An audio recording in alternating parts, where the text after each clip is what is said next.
So I was just sitting here wondering, like, what is it about stuff being hard that like make people think like that's the thing to do, or that makes something more important or more valuable, or like that really even mean anything? Like, I don't know. I remember my first job. I had the general manager. I was working at Sonic, and I remember he said something that always stuck out to me. He was like, "Work smarter, not harder." And what's funny to me is realistically, I always just kind of had that understanding like innately. Like people be making stuff hard. Like it don't have to be hard. Like even going back to that time, I remember just like I graduated cum laude, not magna, not summa, woohoo, but cum laude. You know what I'm saying? Like yes. And I remember when they gave us a letter while we was in class for us to it was like an invitation to the ceremony for you to get your sash or what, you know what I'm saying, get your sashes and all that cool stuff, right? And I remember when I was in the class, in I think it was in like a math class or something, it might have been calculus, something crazy like that, I don't know.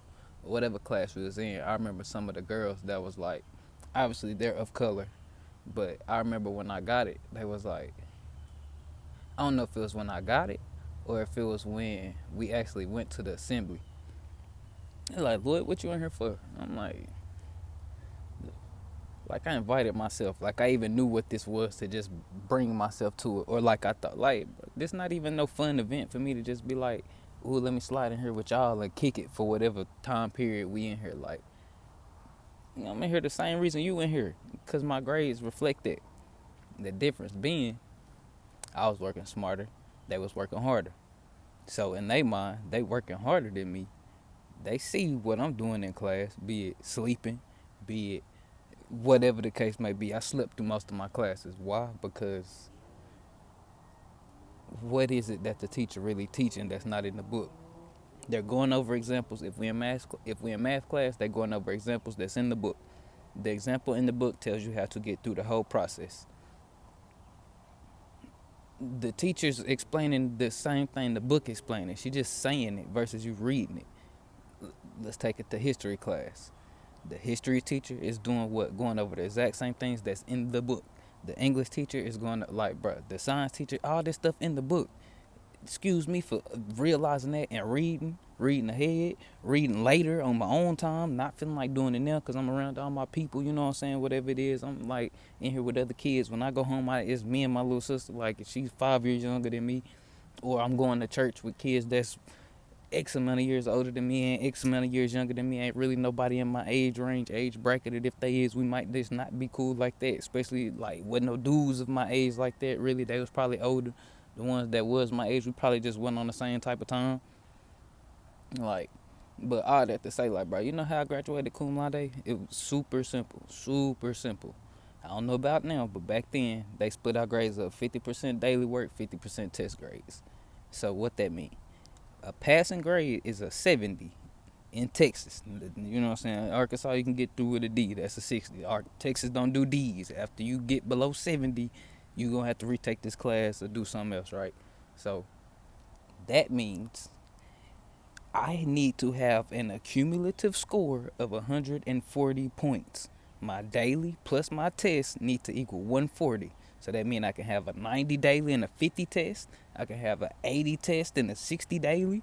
I can have 70 for both. I can have 140. So you know what I did? I calculate how many assignments I don't have to do. All right. I take my test. Okay, for sure. I do good on this test. What grade do I get on this test? I'm aiming to get a good grade, obviously. I do my best on the test. All right, what that come out to? Whatever my test grade come out to, now I see what I can make on my daily grade. All right. If I got a 86 average on my test, you know what that mean? I need a what? 60? No, a 50, 54. I need a 54 on my daily. 54, and that's for the whole semester, the whole 6 weeks. You know how many assignments we doing? To get a 54, boy, I'm getting zeros and zero. not doing it, not planning on doing it. I ain't got nothing to turn in. What happened? Oh, da, da, da, da. Bunch of BS, bunch of BS, bunch of BS. Because I can't tell the teacher that's what I'm doing. Because clearly they going to find the issue with me finagling the system like that. Lord, that's not right. You shouldn't be doing that. Well, is it working? Yes. Okay, well, there we go. Like, bro, that's what I'm saying, y'all. Like, bro, all this hype that's being put on working hard or going hard and da da da da da da. It means nothing if you spinning your wheels like you did all that for us to come out of that the same way. Now, that translated into other things? No. That's because I was lazy. I was being sorry of my own accord.